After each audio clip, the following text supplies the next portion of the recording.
Selamat siang, perkenalkan nama saya Yulinar Sitio. Saya berasal dari SMA Negeri 1 Kesamben.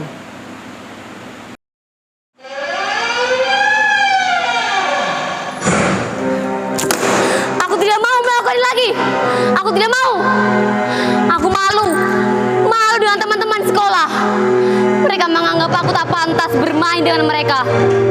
Aku dianggap berbeda dan tak sekeren mereka. Baju dan sepatu yang kugunakan tak sebagus gadis-gadis penggemar Blackpink itu. Semula aku menanggapinya acuh tak acuh. Tapi lama-lama Lingga, Kiki, Eza, mereka menghilang dari peredaran. Mereka tak mau lagi bersahabat denganku.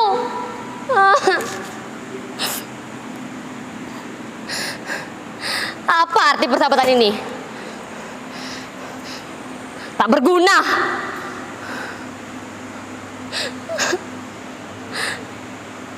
Suara Mak.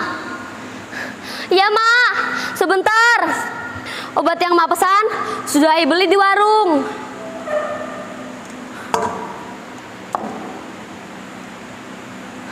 Emak sedang sakit. Sudah hampir sebulan. Aku belum sanggup membawanya ke dokter. Kata orang, biaya ke dokter itu mahal. Apa? BPJS?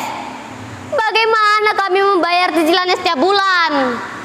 Bu Siti yang kerja di puskesmas pernah bilang, kalau ada biaya BPJS yang menunggak atau tidak dibayar, rawan terkena denda. Ya sudah, orang susah dilarang sakit. Itulah mengapa sudah sebulan ini aku menggantikan pekerjaan Emak. Memburu karton, kardus dari warung dan juga toko.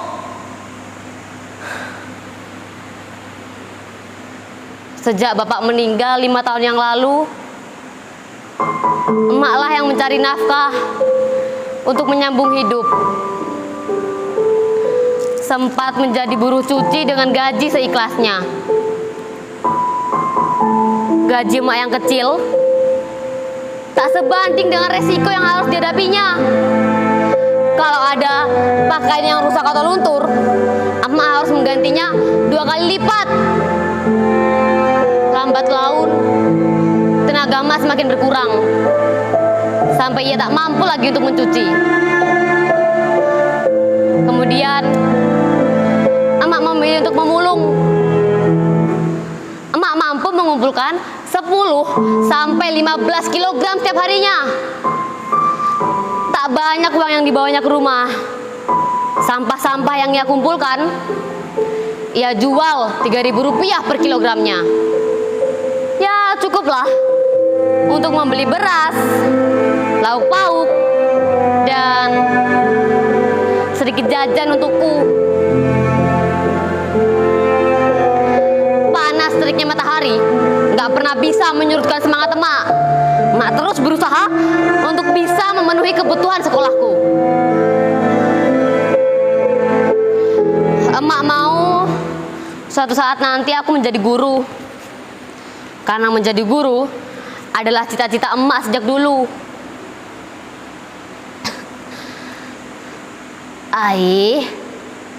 Mau bagaimanapun pedihnya hidup, ingatlah, kamu masih punya Tuhan. Jangan pernah menyerah menggapai cita-cita. Begitu pesan Emak. Emak sedang sakit keras. Barang-barang inilah yang telah menyelamatkan hidup kami. Pepatah bilang, sampah satu orang adalah harta bagi orang lain. Dengan sampah-sampah inilah aku masih bisa makan, sekolah. Kalau ada uang lebih, bisa buat beli pulsa internet. Aini, lihatlah langit biru itu. Kesanalah matamu harus memandang. Apa yang kau lakukan akan menjadi cahaya bagi orang-orang di sekitarmu. berapa banyak sampah yang kau dan emak telah selamatkan. Kalau tidak, sampah-sampah itu akan menguburmu.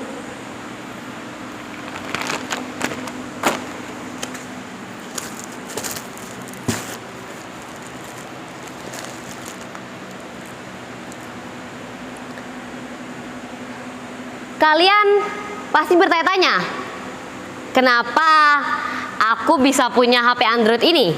Iya kan? Atau kalian curiga karena aku anak pemulung? Baiklah, aku akan sedikit bercerita. Untuk memperingati Agustusan tahun lalu, Pak Lurah memintaku mengumpulkan semua teman-temanku untuk mengikuti lomba gerak jalan. Aku ditunjuk sebagai kepala regu. Awalnya kami ragu, tapi kami berlatih begitu keras. Sampai akhirnya menang. Woohoo! Regu kami menang. Sambil memegang kumisnya, Pak Lurah bilang, Oh. Hebat Aini, jempol untuk kamu. Tunggu bonus dari bapak ya. Begitu. Nah, jelas kan asal usulnya HP ini? HP ini diberikan oleh Pak Lurah sebagai bonus. Tuhan memang maha adil. Di saat dibutuhkan, di situ juga Tuhan membeli jalan. Kalian belum percaya? Oke, akan kutunjukkan saat aku menjadi kepala regu. Maju, jalan, kiri, hormat, gerak, tegak, gerak, serong kiri, gerak, kiri, kanan, kiri. Begitu. Kalian sudah percaya kan?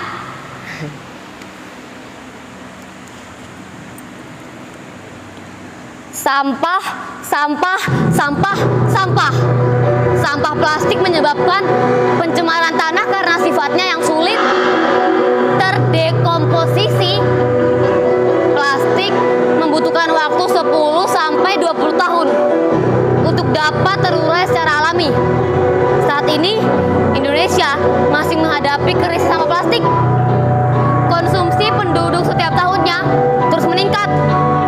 Tetapi kesadaran untuk mengolah sampah plastik tidak ikut meningkat. Di mana ini? Langit pekat. Pohon-pohon mati. Air haus.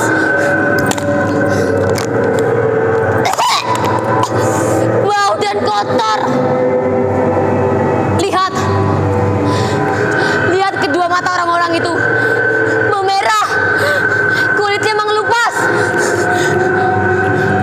Tidak, jangan mendekat. Pergi.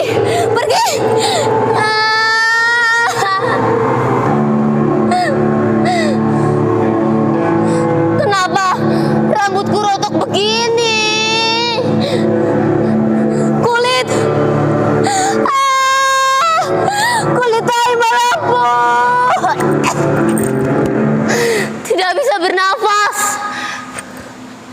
Tolong.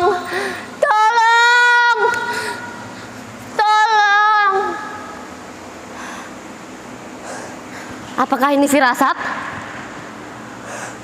Tangan kecil ini harus berbuat sesuatu.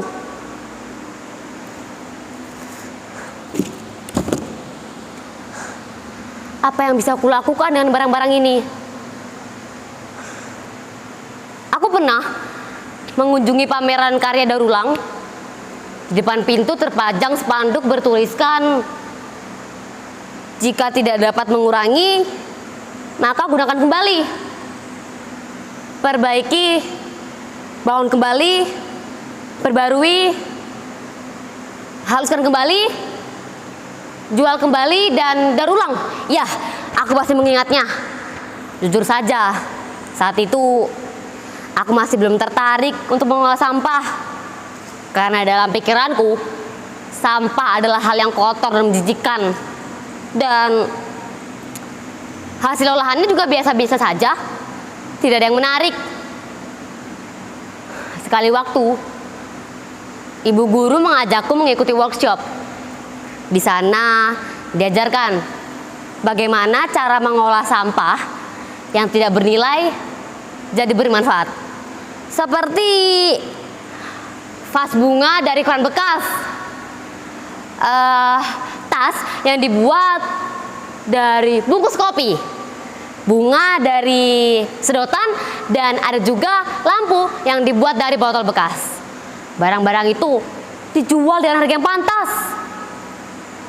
Lalu, kenapa aku harus minder dan malu? Sibuk berimajinasi di pikiran orang lain.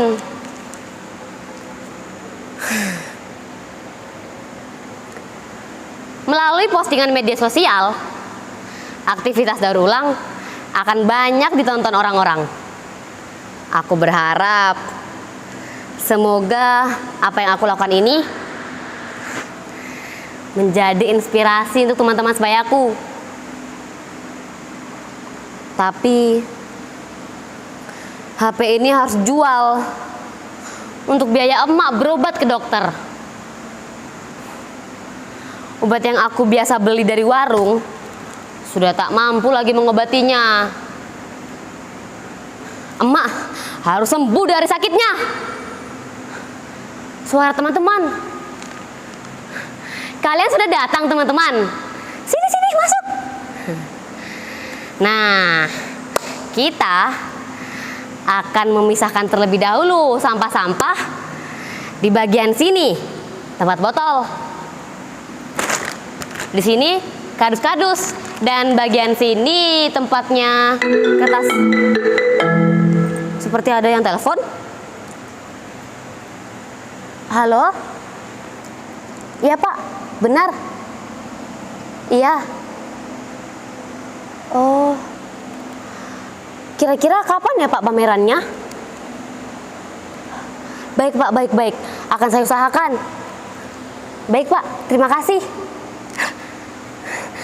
Teman-teman, kita mendapatkan undangan pameran bulan depan.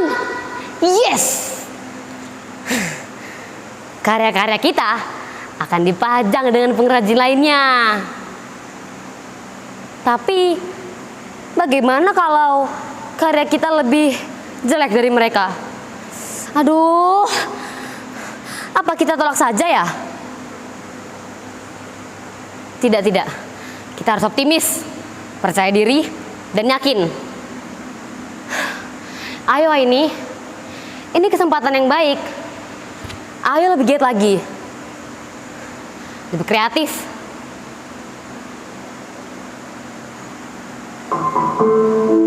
Aku baru saja mengantar emak pulang dari dokter. Ternyata penyakit emak membutuhkan penanganan khusus.